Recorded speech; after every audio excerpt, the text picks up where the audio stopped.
Do you spend your days and your evenings and your sleepless nights riddled with anxiety and fear? This is something that I have dealt with for the last 6 months, and I've never dealt with it on this level before. So I put a reminder on my phone. I know I shared this with you before, but on my phone, every time I go grab my phone, it says, worry about nothing, pray about everything. This is something for me. I need that reminder because what happens is I have some legitimate fears and legitimate anxieties from trauma, from my kids seeing and experiencing trauma, from the day-to-day fears and anxieties of how I'm gonna do all of this without my husband. I know I'm capable. I don't want to do it. There's a difference. You're only strong when you have to be strong. Everybody says to me, oh, you're so strong. It's only because I have to be. I don't have a choice. But I find myself, if I'm ruminating on that fear and anxiety, I feel myself going down this downward spiral of not just fear and anxiety, but negativity too. And it just starts to eat at you and eat you alive. And, you start to kind of become a victim of your circumstance. I could easily be a victim of my circumstance. I could easily claim my identity as my circumstance and call myself all of these legitimate names of my circumstance. And I'm reminded that if I ruminate too long, Satan allows me, doesn't allow me, Satan gets me in this spot that keeps me down and depressed and fear-ridden and anxiety-ridden, and that does nothing. So I've been feeling like I've been running around like chicken with my head cut off and trying to do all the things from the time that I got back from the trip that I didn't want to take. That was so refreshing, by the way. I'm so glad that I did do that. So take that trip, friends. Take that trip, eat the cake, buy the pair of shoes, live today as today, because you never know what tomorrow it brings. But ever since I got home, it's like, we're on our healing journey. So we have a counseling appointment here. I had, 4 counseling appointments this week, and trying to manage that and be there for my kids, not just physically, but emotionally, and pickups from practice, and, dinners being made, all of the life demanding things on top of the really big, heavy things that we're carrying right now.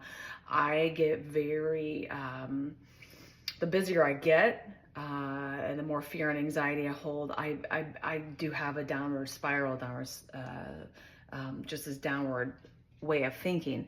And I don't know if you've been there. I don't know if you are there, but my daughter was so sweet. They went to church on Sunday when I was gone, and she sent me this amazing quote that was put up, and I've saved it on my phone under my favorites. It says, "You're not a product of what you're going through. You're a product of what Jesus went through." I'm going to read that again. You, my friend, are not a product of what you've gone through. Rather, you're a product of what Jesus went through. Did you know that he sent his one and only son to the cross to die for you, to prepare a home for you, eternal home for you, if you choose to have that relationship with him? Here's the thing. My identity is not fear and anxiety and overwhelmed and chaos. My identity is rooted in the victory of the product of what Jesus went through for me.